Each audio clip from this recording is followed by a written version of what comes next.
ರಾಧಿಕಾ ಪಂಡಿತ್ ಅವರ ಕೂದಲ ಮೇಲೆ ಯಶ್ಗೆ ಎಷ್ಟು ಪ್ರೀತಿ ಇದೆ ಎಂದು ಈ ವಿಡಿಯೋ ನೋಡಿದ ಮೇಲೆ ನಿಮಗೆ ಗೊತ್ತಾಗುತ್ತೆ. ಎಲ್ಲರಿಗೂ ಗಿರ್ಮಿ ಕನ್ನಡ ಟಿವಿ ಯೂಟ್ಯೂಬ್ ಚಾನಲ್ಗೆ ಸುಸ್ವಾಗತ ಅಂತ ಹೇಳ್ತಾ ವಿಡಿಯೋ ಶುರು ಮಾಡೋಕ್ಕಿಂತ ಮೊದಲು ಯಾರೆಲ್ಲ ನಮ್ಮ ಯೂಟ್ಯೂಬ್ ಚಾನಲ್ ಮೊದಲು ನೋಡ್ತಿದ್ರಿ ಅವರೆಲ್ಲ ಸಬ್ಸ್ಕ್ರೈಬ್ ಮಾಡ್ಕೊಳ್ಳಿ, ಮತ್ತಲ್ಲೇ ಪಕ್ಕದಲ್ಲಿರೋ ಬೆಲ್ಲೈಕನನ್ನು ಪ್ರೆಸ್ ಮಾಡಿ. ಯಶ್ ಹಾಗೂ ರಾಧಿಕಾ ಪಂಡಿತ್ ಅವರ ಪ್ರೀತಿಸಿ ಮದುವೆ ಆದವರು ಈ ವಿಚಾರ ಅನೇಕರಿಗೆ ತಿಳಿದೇ ಇದೆ. ಅವರು ಈಗ ಹಾಯಾಗಿ ಸಂಸಾರ ನಡೆಸುತ್ತಾ ಇದ್ದಾರೆ. ಯಶ್ ಅವರಿಗೆ ರಾಧಿಕಾ ಮೇಲೆ ಸಾಕಷ್ಟು ಪ್ರೀತಿ ಇದೆ. ಯಶ್ ಅವರಿಗೆ ರಾಧಿಕಾ ಪಂಡಿತ್ ಮೇಲೆ ಮಾತ್ರವಲ್ಲ, ಅವರ ಕೂದಲ ಮೇಲೆ ವಿಶೇಷ ಪ್ರೀತಿ ಹೊಂದಿದ್ದಾರೆ ಎಂಬ ವಿಷಯ ವಿಶೇಷವಾಗಿದೆ. ವಿಡಿಯೋದಲ್ಲಿ ಕೂಡ ವೈರಲ್ ಆಗಿದೆ ಅಂತಲೇ ಹೇಳ್ಬೋದು. ರಾಧಿಕಾ ಪಂಡಿತ್ ಹಾಗೂ ಯಶ್ ಅವರು ಕಿರುತೆರೆಯಲ್ಲಿ ಒಟ್ಟಾಗಿ ಕೆಲಸ ಮಾಡಿದವರು. ಆ ಬಳಿಕ ಹಿರಿತೆರೆಗೆ ಕಾಲಿಟ್ಟರು. ಅಲ್ಲಿಂದ ಯಶ್ ಅವರ ಬದುಕು ಬದಲಾಯಿತು.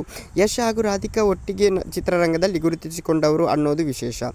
ಇವರು ಅನೇಕ ಸಿನಿಮಾಗಳನ್ನು ಒಟ್ಟಾಗಿ ಮಾಡಿದ್ದಾರೆ. ಹೀಗಾಗಿ ಇವರ ಮಧ್ಯೆ ಪ್ರೀತಿ ಮೂಡಿತು. ರಾಧಿಕಾ ಪಂಡಿತ್ ತಲೆ ಕೂದಲು ಮುಂಭಾಗಕ್ಕೆ ಬಂದರೆ ಅದನ್ನು ಹಿಂದಕ್ಕೆ ಹಾಕಿಕೊಳ್ಳುವಂತೆ ಯಶ್ ಹೇಳುತ್ತಾರಂತೆ. ಅದ್ವಿತಿ ಶೆಟ್ಟಿ ಅವರು ರಾಜೇಶ್ ಗೌಡ ಸಂದರ್ಶನದಲ್ಲಿ ಈ ವಿಚಾರವನ್ನು ಹೇಳಿಕೊಂಡಿದ್ದಾರೆ. ಮತ್ತು ಈ ಕ್ಲಿಪ್ನಲ್ಲಿ ಅದಿತಿ ಅವರು ರಾಧಿಕಾ ಅವರ ಕೂದಲು ಮುಂದಕ್ಕೆ ಬಂದಿರುವುದನ್ನು ಹೇಳೋಕೆ ಆಗುತ್ತಾ ಇರಲಿಲ್ಲ. ಆಗ ಅವರು ಕೈ ಸನ್ನೆ ಮಾಡಿ ತೋರಿಸುತ್ತಿದ್ದರು. ಆಗ ರಾಧಿಕಾ ಕೂದಲು ಸರಿ ಮಾಡಿಕೊಳ್ಳುತ್ತಿದ್ದರು ಎಂದು ವಿವರಿಸಿದರು. ರಾಮಚಾರಿ ಸಿನಿಮಾದಲ್ಲಿ ಅದ್ವಿತಿ ಶೆಟ್ಟಿ ಹಾಗೂ ಅಶ್ವಿನಿ ಶೆಟ್ಟಿ ನಟಿಸಿದ್ದರು. ಹೀಗಾಗಿ ಯಶ್ ಮತ್ತು ರಾಧಿಕಾ ಜೊತೆ ಒಳ್ಳೆಯ ಬಾಂಧವ್ಯ ಬೆಳೆದಿದೆ. ಓಕೆ ಗೈಸ್, ಮುಂದಿನ ವಿಡಿಯೋದಲ್ಲಿ ಸಿಗೋಣ. ಅಲ್ಲಿ ಲೈಕ್, ಶೇರ್, ಸಬ್ಸ್ಕ್ರೈಬ್ ಮಾಡಿ ಅಂತ ಹೇಳ್ತಾ ಲವ್ ಯು ಸೋ ಮಚ್.